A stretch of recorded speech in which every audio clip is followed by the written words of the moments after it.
All right, welcome everyone. Thank you so much for such a meeting today. First, before I introduce the speaker of the day, I would like to thank the leader of this group. Today, we are having a presentation in our church, which is basically the Rivers of Living Water Parish in Las Cruces, New Mexico. And the leader of this group is Sister Choma. She's somewhere there in the congregation. Thank you so much, Sister Choma, and your team for putting this together. And of course, much gratitude to our parish pastor, also Pastor Rashidatu. So today, without taking much more time, I would like to edify the speaker of the day. Before you is Jessica Sitlam. Jessica began her professional career serving as a youth pastor and changed communities around the world by providing education about micro-enterprise businesses and rules to the money game. She then transitioned into the corporate world as the chief financial officer of a multi-million-dollar production company in Santa Ana, California. She is an accomplished tax preparer with a demonstrated history of working in the financial services sector, strong professional with a Master's of Science in Accountancy from the University of Phoenix. She is skilled in nonprofit organizations, financial, business, personal development, coaching, secondary education, and accounting. She now works as a marketing director with a well-established financial services firm. She helps build financial independent families across the nation through financial education and advocates for the financial products to serve the family's needs. She helps understand their family's current and financial situations, manage debt, and prepare for retirement.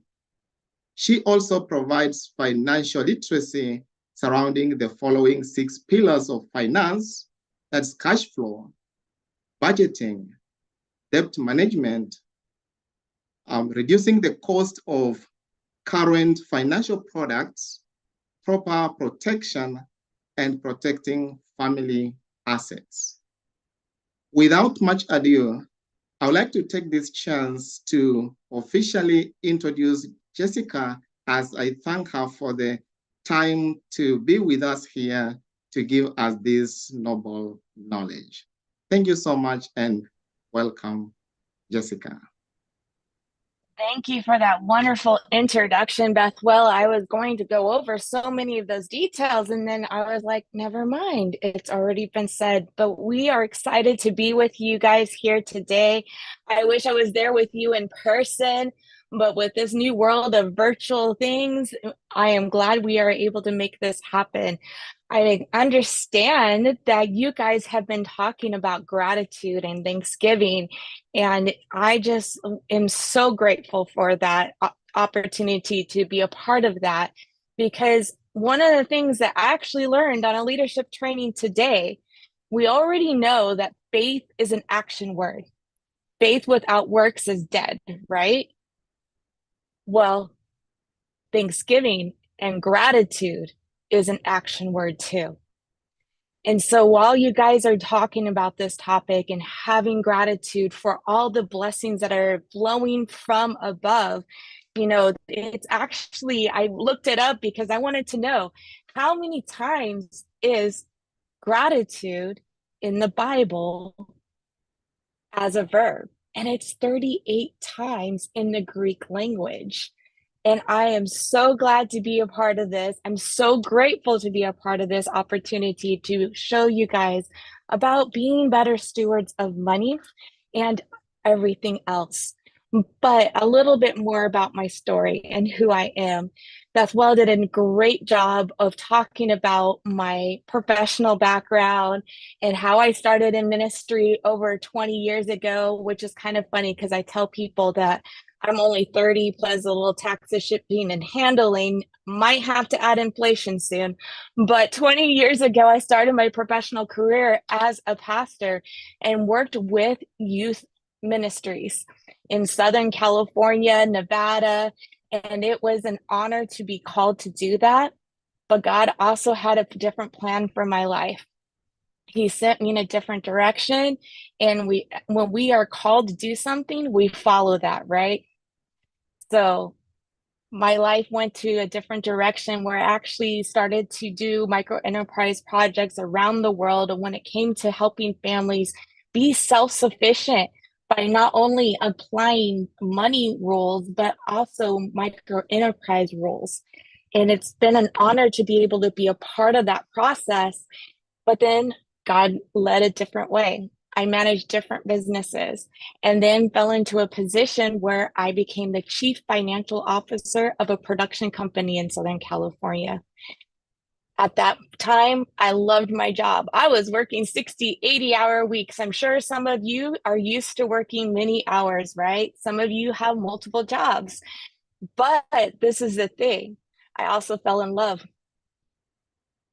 I'm sure you're looking at your partner next to you, and you know what I mean. What happens after you fall in love? You get married and you have babies, right? Well, that's what happened to me. And I walked away from my full time position because I knew that God wanted me to be in the home, to be that nurturing mother to our little baby girl. And so we worked things out, my husband and I, and moved to a cheaper location in California. You've all heard the rumors. It is expensive to live in California, right? But that's where we were doing things, and we expanded our family to two. I was doing taxes on the side. It was kind of my side hustle, right? Staying up with the law and everything. But I didn't know that God was about to completely transform my life. My youngest was only 6 weeks old, and I was introduced to an amazing company that allowed me to take ministry and the love of numbers and put it all together as one. And they started asking me about goals and dreams. And at that moment in my life, I had stopped dreaming because there wasn't enough money to dream. I don't know if any of you are in that position right now, but I know what it's like where you used to dream and then it dies because of a thing called money. I'm here to tell you there is hope because that day I made a decision to go and start a career about educating families about money, mentoring others. But I just started as a referral partner, continue to do what I was doing that season of my life, which was be that stay-at-home mom and wife and all those wonderful blessings that that has. But God was positioning that position in the right place at the right time. Because now, 9 years ago, I lost my first husband, and it changed everything. He passed away in a motorcycle accident, and we weren't properly prepared for that devastating news that changed our life that day. I was blessed with the opportunity to be able to be coached and mentored by some great individuals in our office that took my hand, a former widow herself, who walked me through that time in my life on the personal side. She took my hand and said, "You got this, Jessica. These children need you, and you need to continue on and take a leap of faith in yourself to be able to continue on educating families about money because that is where God wants you to be. That way you can have control of your time, control of your income, and be able to change others' lives in the process." And that was exactly what we were able to do. We lost everything after my first husband passed away. The bills came running in, the debt collectors were calling, and there was nothing for them to collect on. But because of the tools and education that I had, we was able to eliminate over $500,000 in debt. He left a legacy of debt. That stops at me. When I pass away, I am not leaving that to my children. I'm leaving a legacy for them, a legacy of wealth, a legacy of knowledge, and a legacy of wisdom. Fast forward a little bit. We all had COVID happen, right? Where we were locked down. Well, California was the worst when it came to being locked down. We weren't even allowed to go into the next county. And my daughters and I were at the house. I've been homeschooling for a couple years, and we're like, what's next? At that point, we decided, hey, let's travel the country and get an RV, and we are already virtual, and we went after that goal and we achieved it and traveled the country for 3 months. Changing gears, during that time we spent a month of it in Tennessee, fell in love with Tennessee, fell in love with the people, and decided to sell our house in California and move out east. All along the way, continuing to do this ministry of educating money. The reason why I tell you all this is that some of you can identify with my story. Some of you could see the downfalls and the rise of the different things when it comes to our money and being called to do something.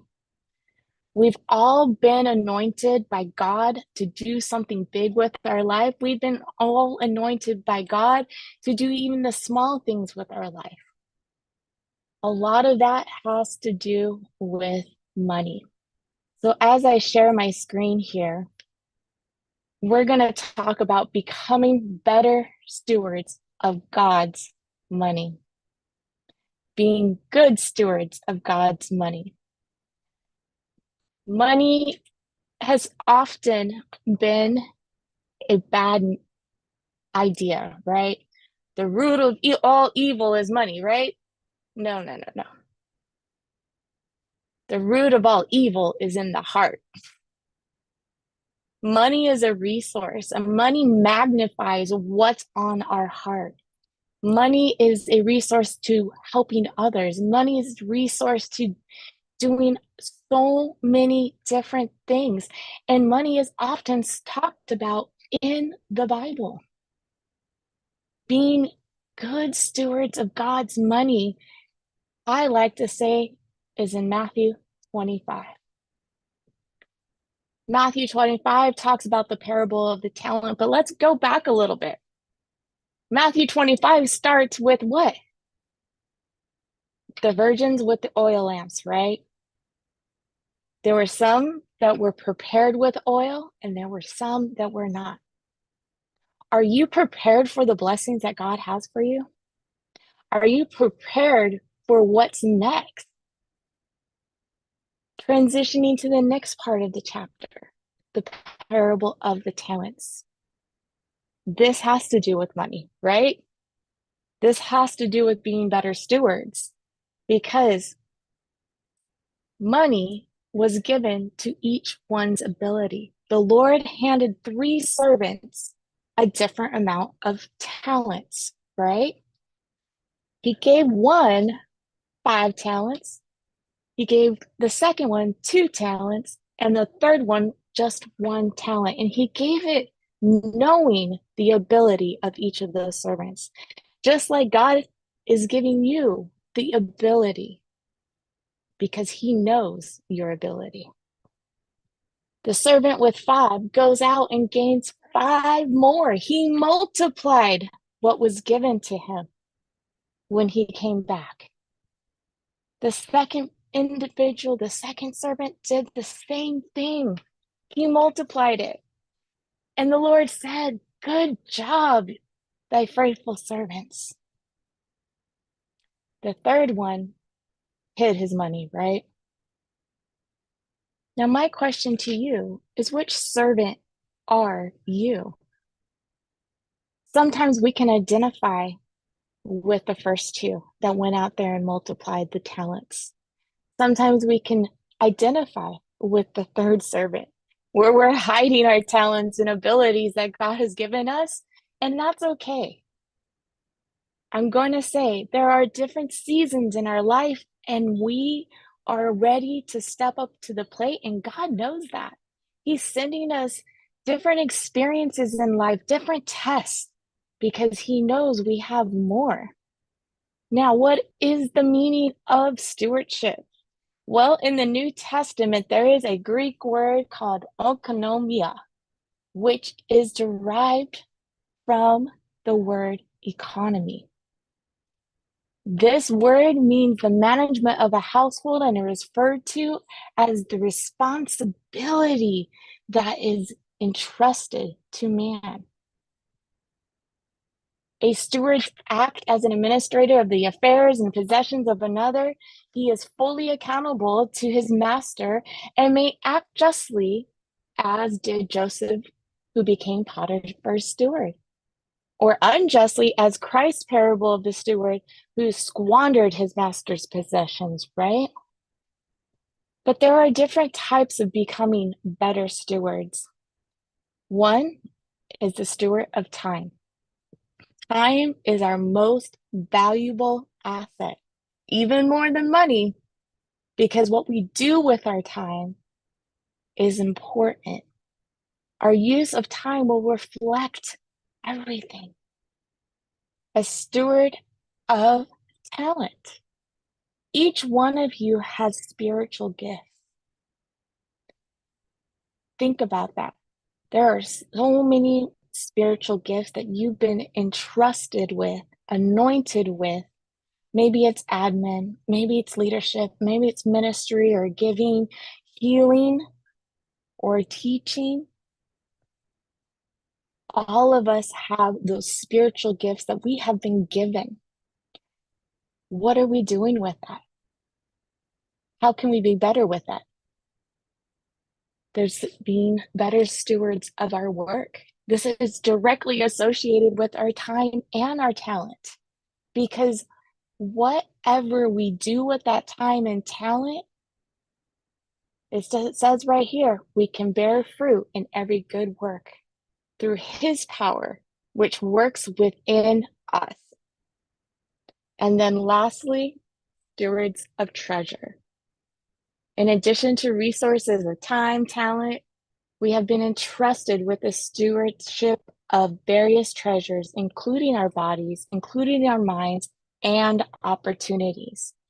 I hear many of those of you who are here in attendance today came to the United States for the land of opportunity, right? What are we doing in these 4 areas of being better stewards? Well, expanding more on being better stewards of treasure, which is money. And that has to do with creating financial peace. Financial peace in our church, financial peace within our communities, financial peace within a household. And within a household, the best way to do that is to have a written financial plan. It says in Proverbs 27, know well the condition of your flocks and give attention to your herds, for the riches do not last forever. And does a crown endure to all the generations? When we sit down and put together a written financial plan for families, we are looking at every aspect.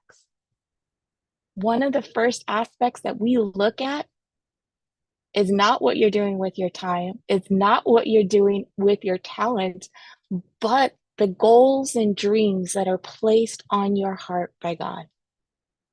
That's what we focus on. Because if you have goals and dreams on your heart, it was placed there for a reason. And let me tell you, it doesn't match your pocketbook. It matches your ability. And part of having a great written financial plan starts with that. Of course, it has to do with money. And that is what we talk about budgeting. So budgeting 101, how do we budget our money? Many of us will make a paycheck, we pay our taxes, and we pay the bills. And whatever is left over, that's when we do the things that we should be doing, which one? First, we should be tithing 10%. Our money is God's money, and all he asks for is 10%, right? That first 10%. The second thing that we should be budgeting is saving 10 to 25% of our income. Think about that. Are those the first two things on our list? Trust me, there are months, the mortgage, the food, and the utilities are the most important things sometimes because that's what happens as adults. But we're going to change that thinking from this day forward, right? We're going to talk about making sure that 10% is first for God. The second 10 to 25% goes to savings. Third is our monthly expenses. Fourth, debt management. And then lastly is those discretionary funds, date night, hanging out with your friends. That would be last in our budget. But let's move forward and talk about that discipline of tithing. In Malachi 3:10, this is where it talks about bring the whole tithe, the first tenth, into the storehouse, that we may be food in my house. Test me in this, says the Lord Almighty, and see if I will not throw open the floodgates of heaven and pour out so much more blessings that there will not be room enough to store it. Do we understand that? To its abundance? Because think about that. That said, if we give back to God the first 10%, he will open the floodgates of abundance. He will open the floodgates of opportunity and more blessings. Now, transitioning to savings. That was that 10 to 25%. That second thing we should be adding into our budget. Proverbs 13:22 says, a good person, sometimes it says a wise person, that doesn't matter, but a good person leaves an inheritance for his children's children. This hits home to me because my daughters and I were left with a legacy of debt. This is going to change for the future. Personally, I've been coached and mentored, and Mr. Bethwell has been the same thing, of someone who has 8 generations of families taken care of. The abundance of wealth that he's been able to be blessed with after making sure that he's taking care of his community. He's taking care of people across the nation and around the world, of course, with his tithing and charitable donations. He has taken care of 8 generations. But also, when it comes to saving, it's not just about the generations, but maybe short-term emergency fund. Many of us may have heard having a short-term emergency fund in the bank is a great thing. Well, what is that number? What does that look like, right? Often we're told $1,000. $1,000 is a great first goal when it comes to our short-term emergency fund. But I'm going to say this. Even those who have $1,000 are $500 away from a financial hardship. $500. That's a tire or two, depending on which vehicle you drive. Those go out, a windshield, maybe a refrigerator, $500. But if you have that first goal taken care of, at least you have that put away when those financial hardships come up. The second goal, this is where we coach and mentor. The second goal is 3 months of your expenses. Imagine job interruption. Yes, there's unemployment, there's different ways, but if you have 3 months of your expenses saved in your short-term emergency fund, what kind of financial peace that would bring into your mind? Third goal is 6 months. And I think you guys can think the last goal is 12 months. Those of us who experienced COVID-19 a couple years ago, we started to think about 12 months of our expenses because of that experience. Only because there were some people who were out of a job for 18 months. They were out of a job in their ability to make income, that if they had this in their short-term emergency fund, their bills would be fine. And I want you to think about this. There's individuals in every single one of our communities that need to hear things about money, because if they had properly prepared, maybe they wouldn't be in the situation they are in. But that's okay, because we know about tithing now. We know about giving back to the community. And let's talk about this. Let's think about it. There's people in our community that need our help right now. A written financial plan, I'll tell you this. You heard my story as a widow. The biggest calling of a church is to take care of widows and orphans. As we transition to the next slides, think about that. A written financial plan prepares and for those situations. It takes care of them. Tithing to your church takes care of them. Preparing for the future, long-term savings, retirement savings. The reason why we share this is because there's different ways to save for retirement. And most often our employers offer this thing that's called a 401 or 403 if you're working for a private institution. This is literally the comparison of the historical S&P 500. The reason why we bring this up is because on the left side of the screen, over the last 20 years, up and down, the stock market's crashed. Families lost 43% of their long-term savings and probably threw up their hands like, this is not worth it, right? But they didn't know that there were solutions and options that was able to protect their income. Now, think about this. This is showing a comparison of two options here.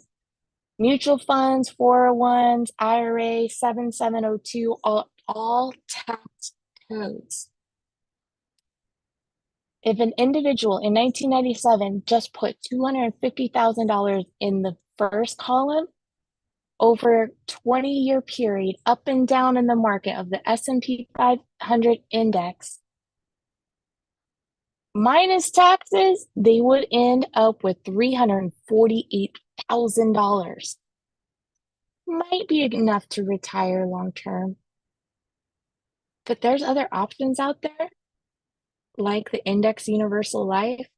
And I hear that many of you are the young adults and singles ministry, so I'm sure you're on TikTok. So you might have heard of this Index Universal Life 7702 plan. This plan actually has a floor. And what that means, it gives all the gains without any of the risk, the same 250,000 all the way over a 20-year period, tax-free growth and tax-free distribution. There's $2 million in that account. I'm not saying one way is right, one way is wrong. Sitting down with a licensed professional to be able to discover what is the right option. But out of looking at these two options, which do you think is better for your family's future? Whatever you answer was the right answer, right? Because you know what's best for your family. But let's talk about the rules to money. Many of us have played sports.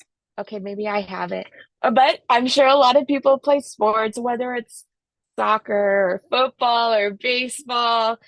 I am not the athletic type. I will never admit to being that, but I had a lot of friends who were, and they knew the rules to their sport. I play games with my kids. whether it be a card game or a board game. I'm just not into those video games yet, but we've all played some kind of game and we know the rules. The reason we know the rules is because we want to win, right? You're absolutely right. Because in order to win and be called a winner, we feel good about ourselves. Well, there's rules to money, and there's only three of them that would change our financial future. And the first rule to money is the rule of 72. Those who know this rule earn money on their money.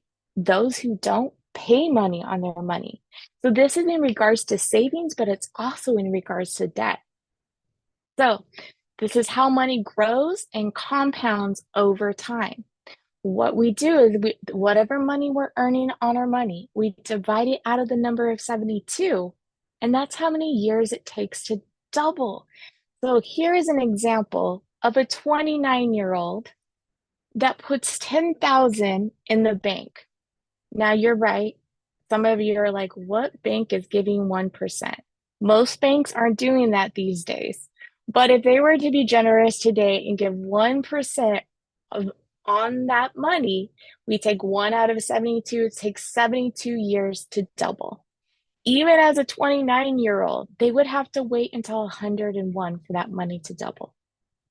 Now, with that, it's a great place to start. But if we looked at 4%, a little more growth on our money, 4 to 72, every 18 years, that money's doubling.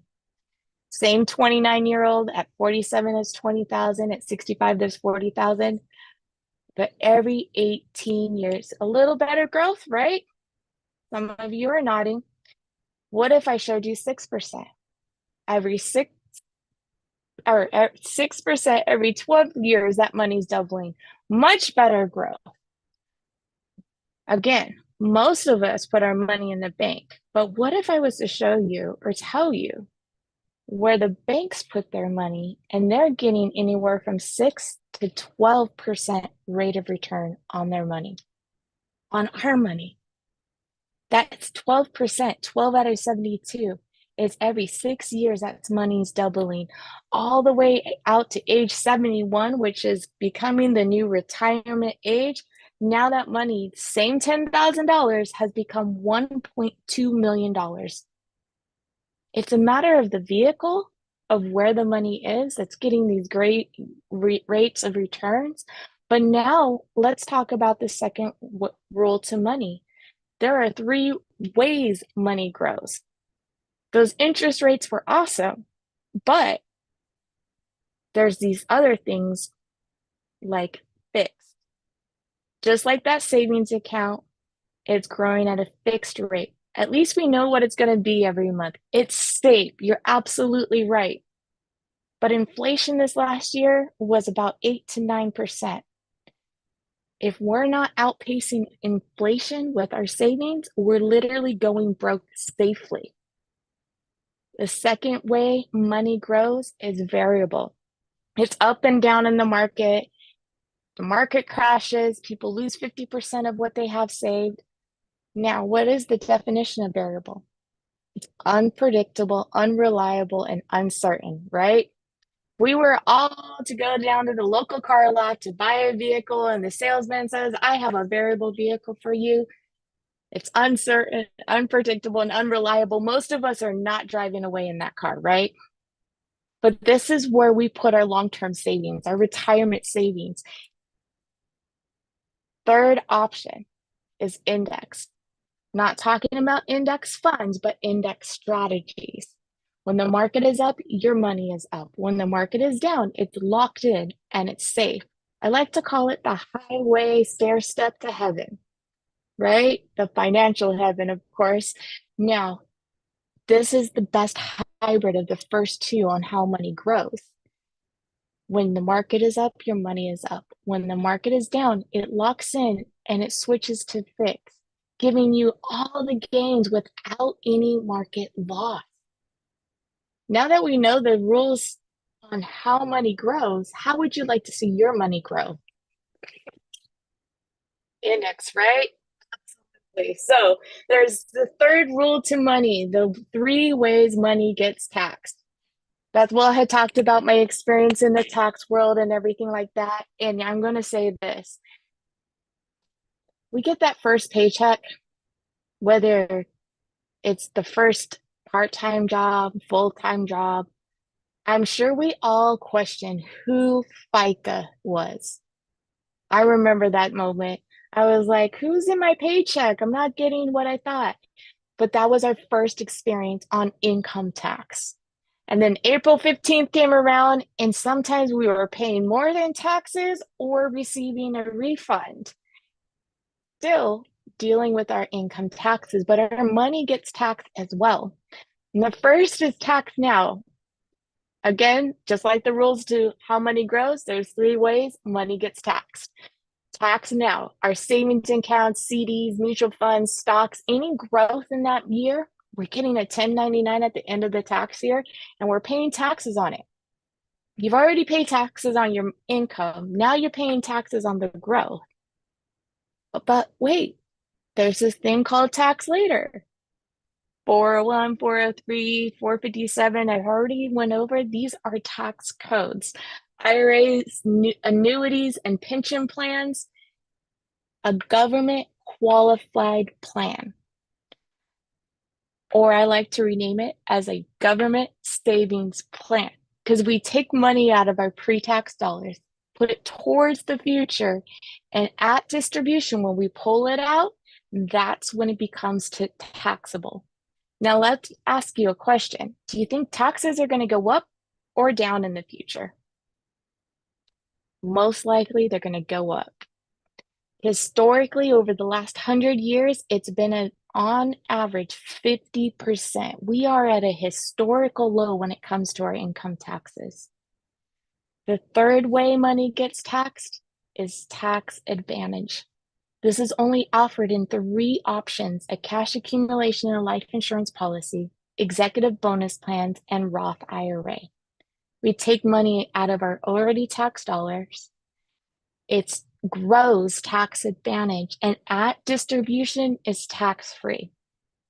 Now, I think we understand tax now, but let's talk about the difference between tax later and tax advantage. We're all going to become farmers this evening. We're going to start an orchard, maybe an apple orchard or a peach orchard, whatever your fruit desires. Do you taste that fruit, right? All right, so we're going to go down to the seed store. We're going to buy a bag of seeds. Those seeds are going to cost us only $100. Now, that might cost us about $8 in sales tax. But the cashier is going to say, do you want to pay taxes now on this $100 bag of seeds, or when it grows to that $1 million harvest? Later, we don't pay the taxes now. We pay it on the $1 million harvest. In today's tax laws, we are paying the IRS and writing a check to Uncle Sam for $300,000 out of that $1 million. Tax advantage, we pay the $8 of tax on those seeds. We're done with our taxes and grow it to $1 million harvest and walk away with $1 million. Now, that's the way through our 3 ways money gets taxed. Now, what about debt? This is that next section of our budget 101, right? There's good uses of debt and there's bad uses of debt. I'm not going to say there is no do not get in debt, because most of us dream of having a home someday. We're going to have a mortgage, right?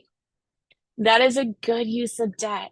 That purchase of your car is a good use of debt. It gets you to and from work. Any appreciating asset or investing in an education, those are great uses. But understanding how to get out of those debt is important, right?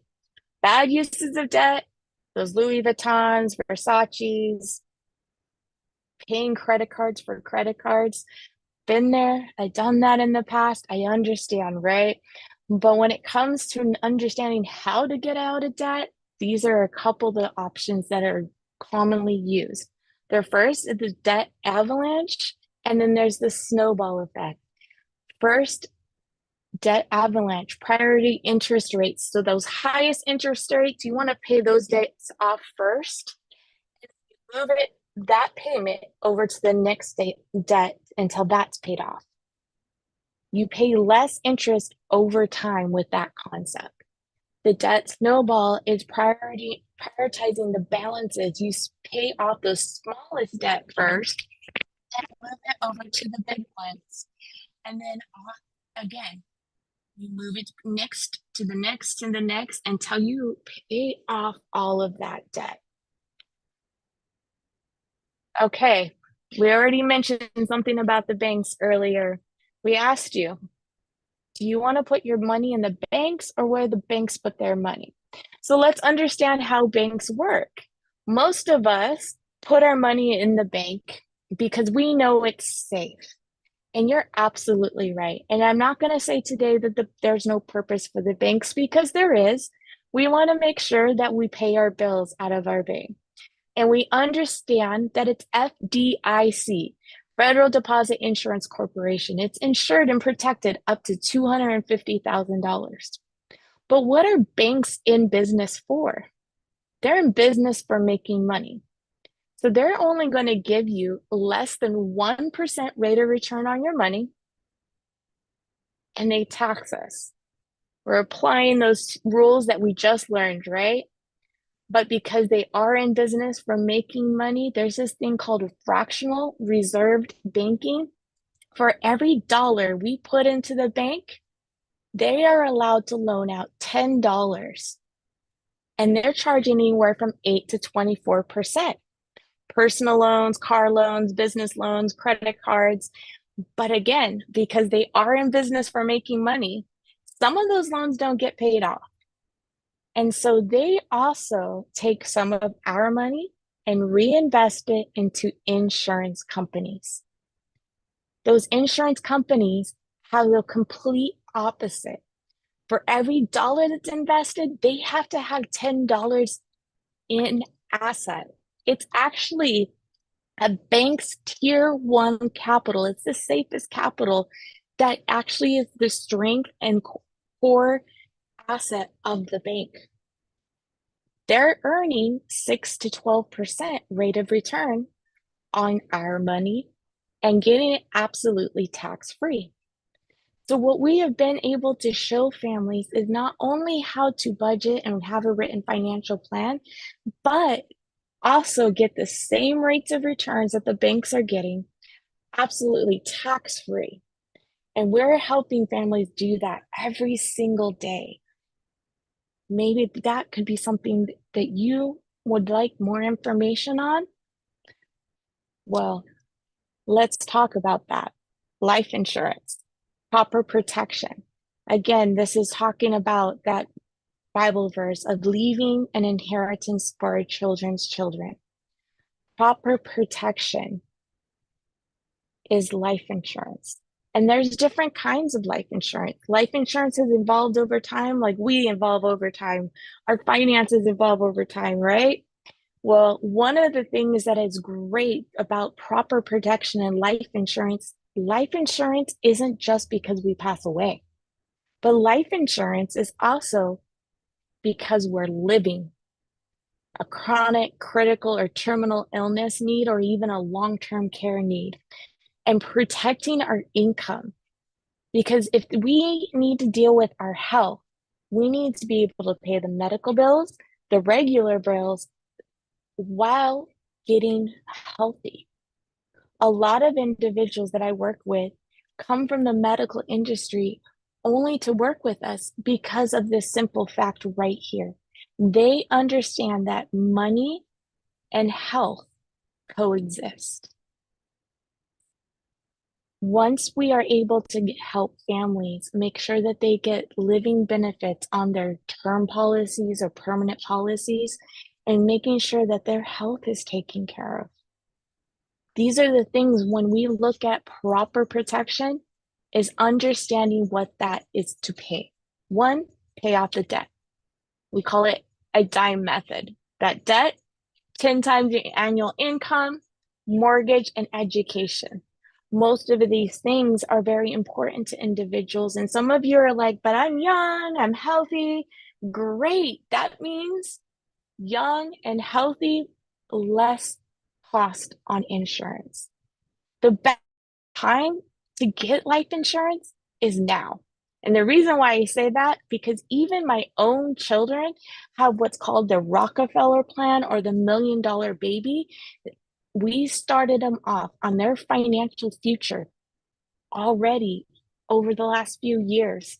We just put into place a policy for a child with 20 that's only 27 days old. It's called the $1 million baby plan because his parents want to make sure that college is paid for, that first home is paid for, and having money in retirement.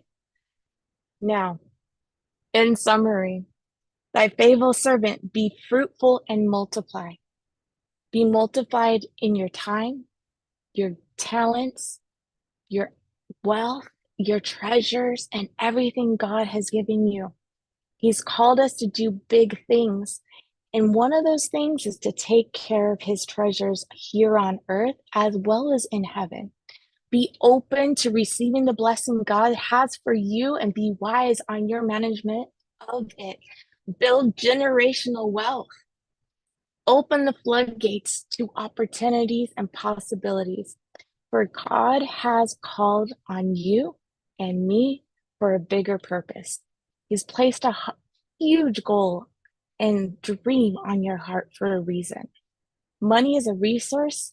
Money needs to be understood and learned and the rules of the money game so that we are able to manage the resources given to us better as better stewards for God. We thank you for your time. We would love to offer a complimentary gift this evening, your own personal financial needs analysis. This takes a look at those 6 pillars, that income, the debt, the emergency fund, proper protection, asset accumulation, and estate planning. Everyone deserves a written financial plan. We believe everyone deserves a written financial plan. Go ahead and scan this little link. You can actually fill out a survey, and one of our professionals will be reaching out to you to schedule a time with you to make sure that you are given this complimentary gift of a personal financial needs analysis. For more information, make sure to fill that out. Text us if you would like to. We'll get something set up, and that way that you are taking care of your household and your money the right way. We definitely want to make sure that we are all better stewards of God's money. And we thank you for your time, and thank you to the leaders who set this up and being able to help more and more families across the nation and continue this ministry of being better stewards of God's money. Thank you. Thank you so much, Jessica. This is really a big blessing, and we are so much grateful for this. Please, for everyone, if not everyone, but for everyone, this complimentary analysis is free. I think that's what Jessica forgot to mention, is free. Feel free to scan that, and your questions will be well attended to. That is the way you'll be able to get your free written plan to meet with your goals. And before I let Jessica go, do anyone have any question?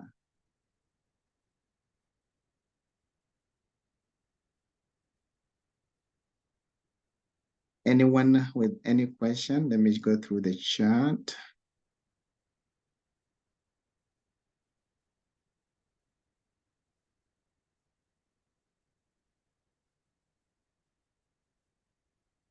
I know probably tech issues and stuff like that, but as long as you scan this one, you will be able to get your questions answered. And of course, feel free to talk to me if you have any questions, and I'll be able to link to you to the right people that can be able to fill up all questions you may have.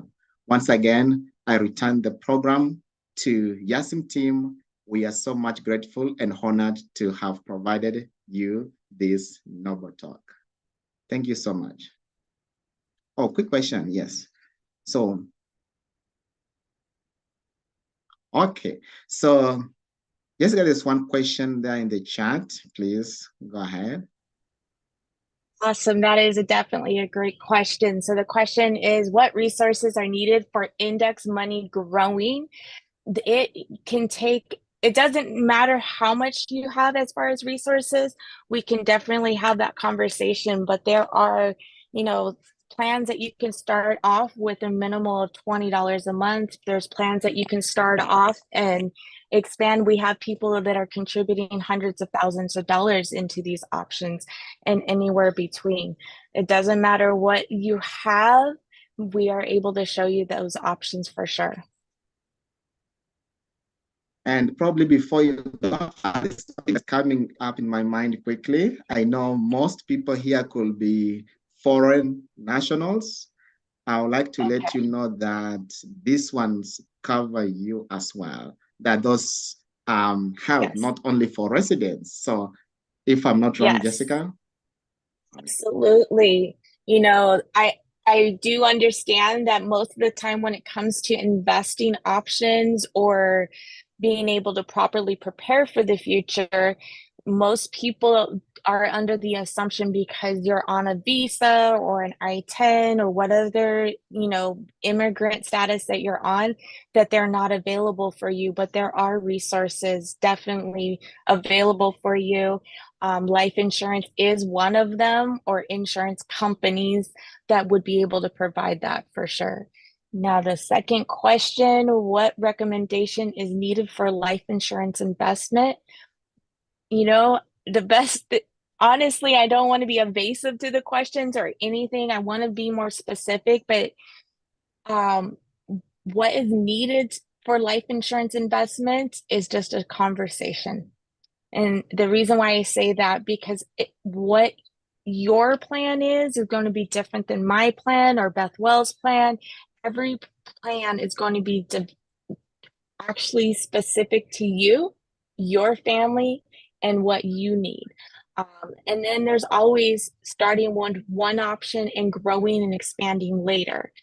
So what we need is just to have a conversation, and you definitely can scan that link or give me a text, and we'll get you set up with a licensed professional that would be able to help you explore those options and find out what's best for you and your family.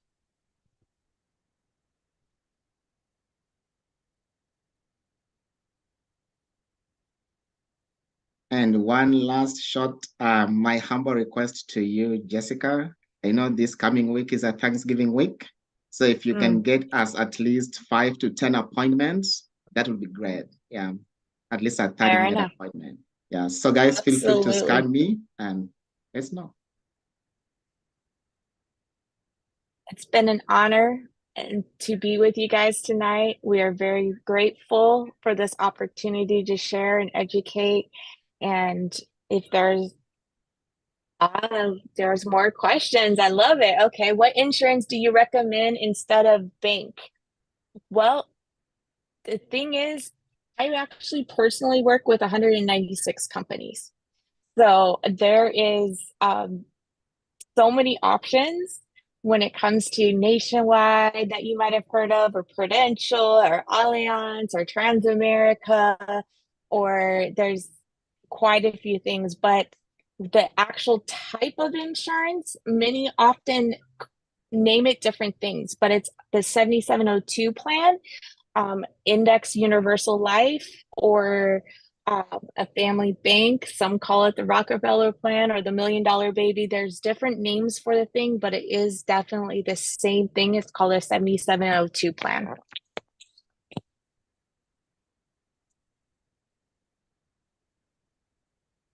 More questions? We can ask for some 5 more minutes. More questions?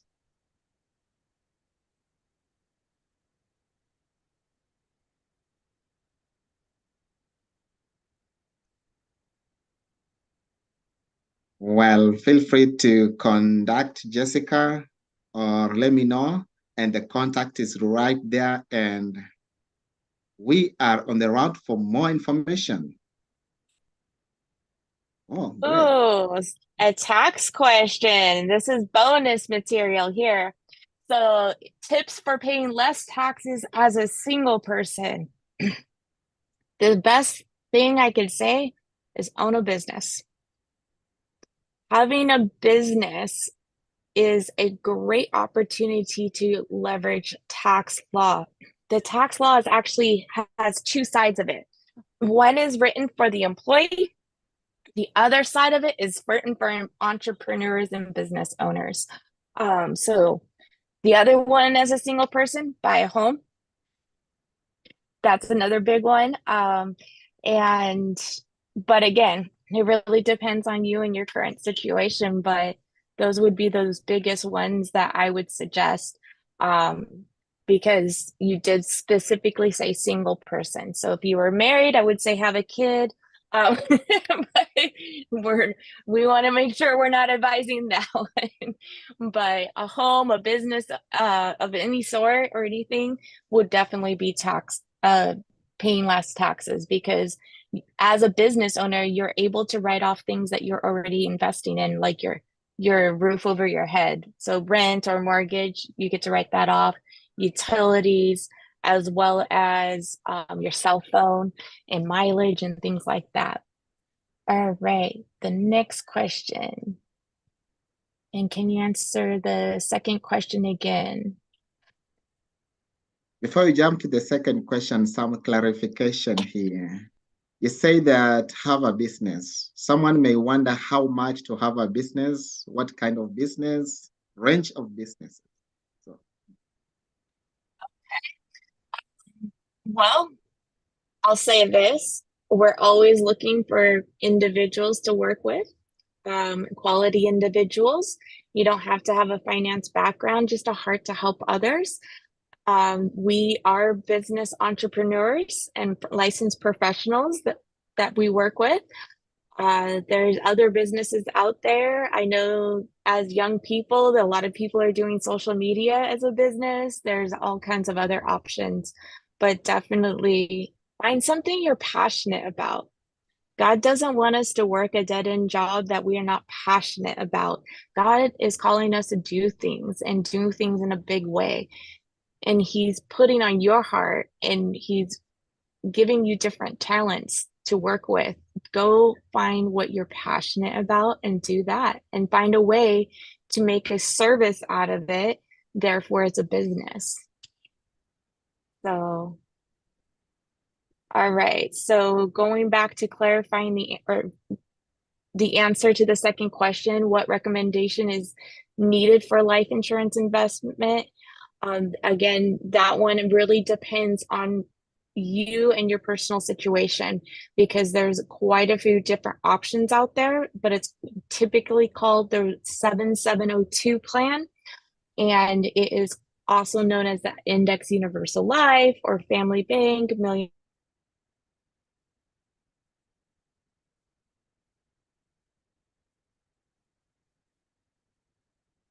Rosen.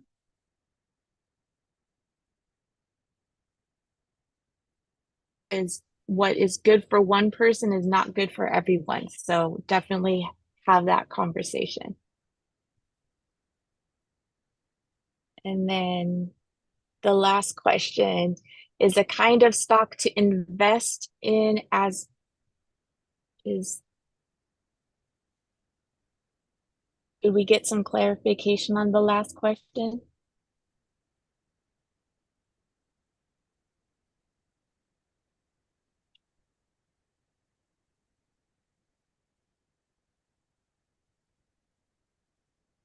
Um,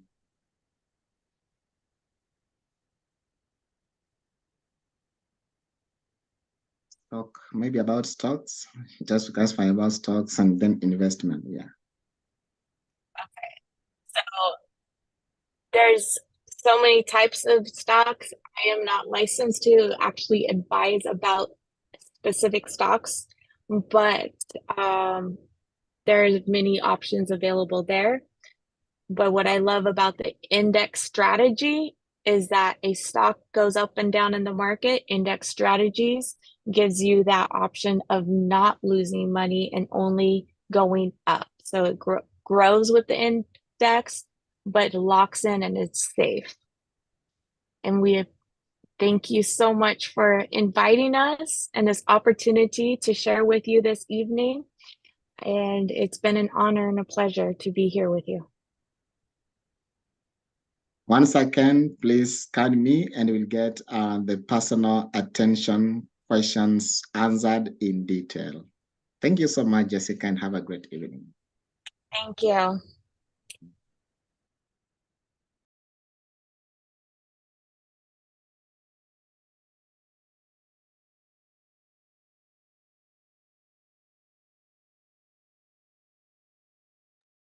Thank you, guys. Have a good evening.